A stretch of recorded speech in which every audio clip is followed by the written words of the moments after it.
안녕하십니까? 오늘 회의에 참여하게 되어서 매우 기쁩니다.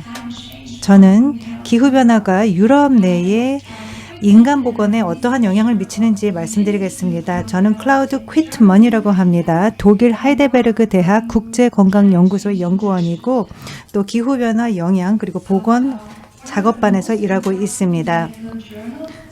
의학 저널 중에 랜셋이라고 하는 그 저널에서는 이 기후변화와 관련하여서 양극화된 모습을 보였습니다. 한편으로는 기후변화가 가장 큰 보건 위협이 될 수 있다라고 말을 했는데 몇 년 이후에 또 다음과 같은 기사를 냈습니다. 기후변화가 세계 최대 보건의 기회가 될 수 있다는 것입니다. 분명 기후변화의 완화와 즉 감축과 인간 건강의 개선 사이에는 연결성이 있기 때문입니다. 그래서 저는 위협으로서의 기후변화뿐만 아니라 기회로서 즉 보건을 개선하기 위한 기회로서 말씀드리겠습니다. 먼저 기후변화 그리고 보건이 어떻게 연계되어 있는지 살펴보겠습니다. 기후변화는 이산화탄소 배출 증가 그리고 또 온도 상승 그리고 해수면 상승 등으로 인한 일반적인 영향을 가져옵니다. 또 뿐만 아니라 극한의 기후 현상도 증가하게 됩니다. 이러한 영향들은 감축되어야 하는 것입니다. 이것이 인간 건강에 영향을 미칩니다. 그렇지만 기후변화와 보건 간의 연계성에 대해서 논의를 할 때 여러 가지 다양한 요소들을 고려할 필요가 있습니다. 인구 구성비, 또 사회 경제적인 요소 등에 대해서 고려를 해야 될 것입니다.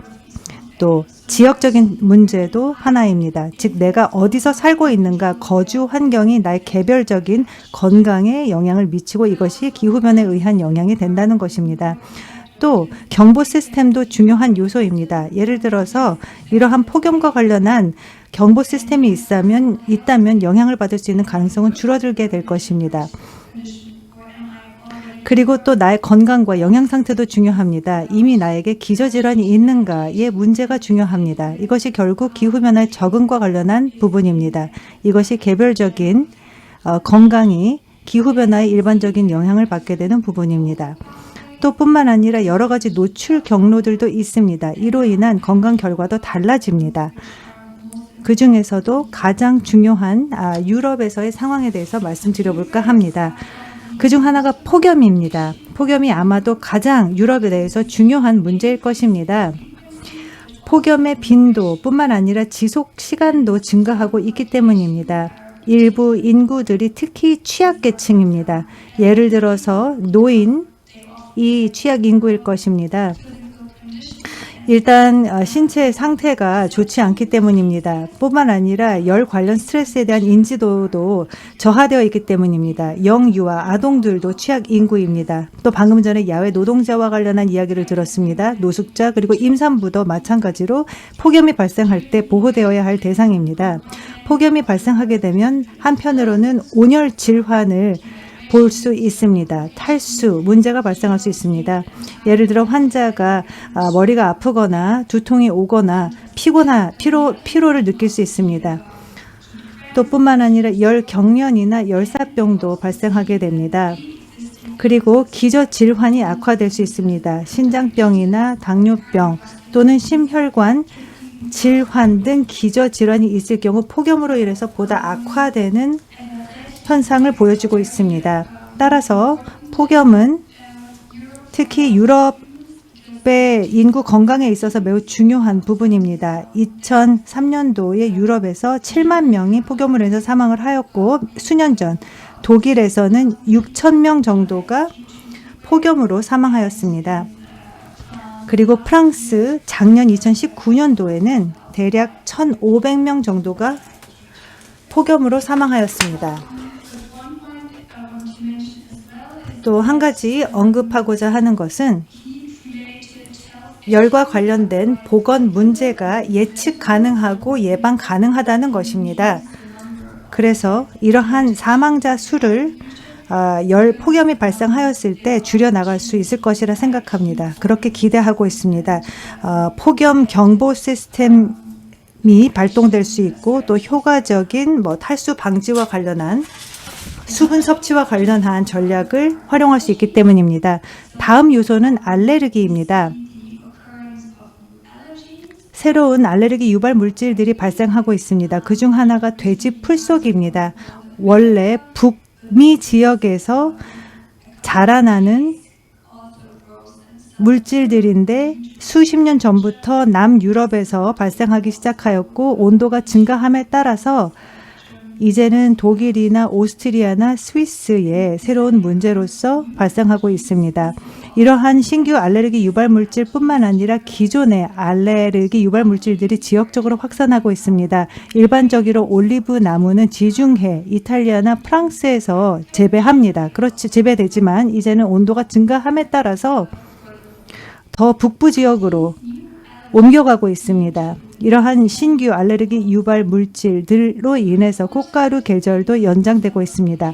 과거 예를 들어서 이렇게 건초병을 갖고 있었던 사람들이 일반적으로 봄 그리고 여름에 어려움을 겪었지만 이제 그 계절이 더 길어지고 있습니다. 이렇게 돼지 풀속 같은 경우에는 보통 가을에 발생하게 되는데 이 증상들이 점점 장기화되고 있다는 것입니다. 또 꽃가루 방출량도 증가하고 있습니다. 이산화탄소 배출량이 증가하고 있기 때문입니다. 또 뿐만 아니라 이 알레르기 유발 잠재력도 미립자와의 조합으로 인해서 증가하고 있습니다. 특히 이렇게 대기오염이 심각한 도시에서 이런 미세먼지로 인해서 유발 잠재력이 증가하고 있습니다.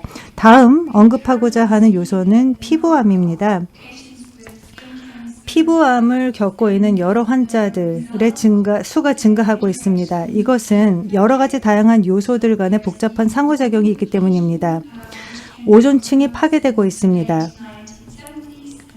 1970년대 이후부터 오존층이 파괴되기 시작하였고 이러한 자외선 층이 지속적으로 문제를 겪고 있습니다. 수십 년 전에 20년 전쯤에 몬트리올 의정서가 채택이 되었습니다.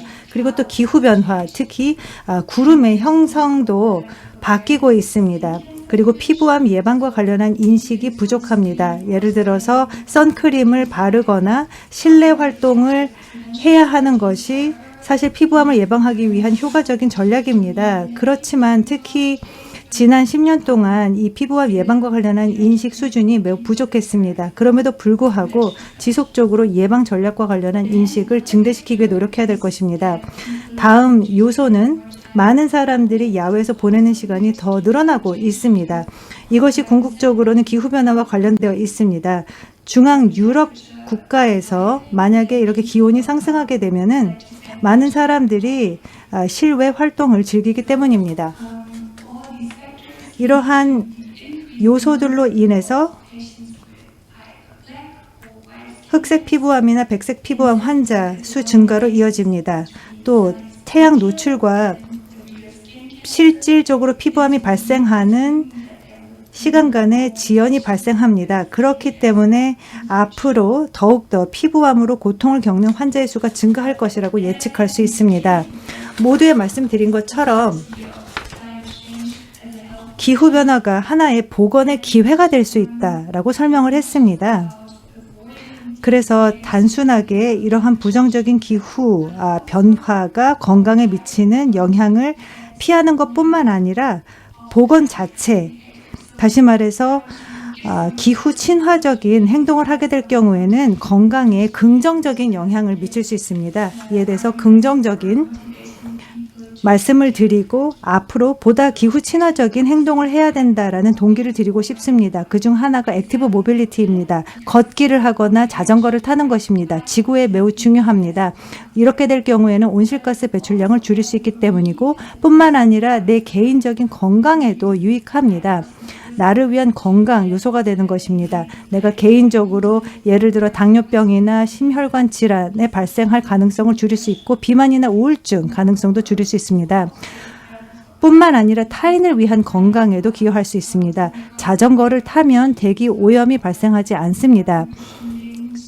대기 오염과 관련한 질환들이 있습니다.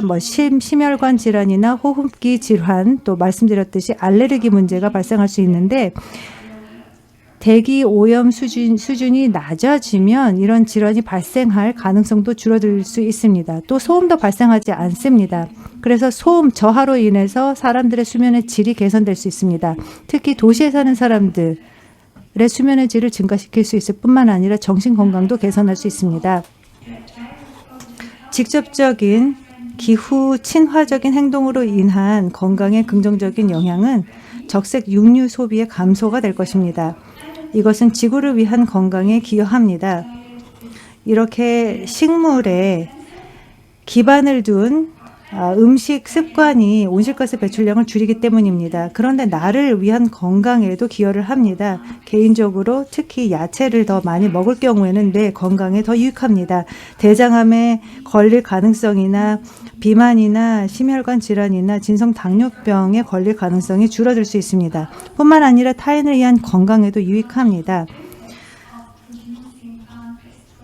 이렇게 식물 기반의 제품을 생성하게 되면 생태적인 영향을 줄일 수 있기 때문입니다. 적색 육류의 경우는 다릅니다.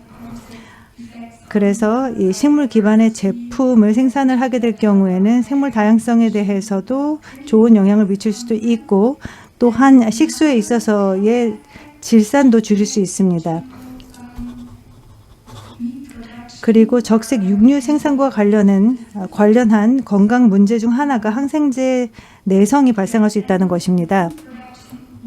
그래서 식품 생산을 위해서 동물을 이렇게 재배를 하다 보면은 당연하게 항생제가 필요합니다. 그런데 이 항생제와 관련한 내성이 발생을 할 수가 있습니다. 환자들도 마찬가지입니다. 계속해서 항생제를 많이 투입을 하다 보면은 항생제 내성이 생기고 더 이상 질병에 대응을 할 수가 없게 됩니다. 그래서 적색 육류 소비를 우리가 감소를 시키게 된다면은 항생제 내성 문제도 해결할 수 있을 것입니다. 결론적으로 말씀드리겠습니다. 기후 변화는 이미 유럽 내의 시민들의 건강에 영향을 미치고 있습니다. 그리고 이러한 영향이 앞으로 더욱 커질 것이라고 예상하고 있습니다.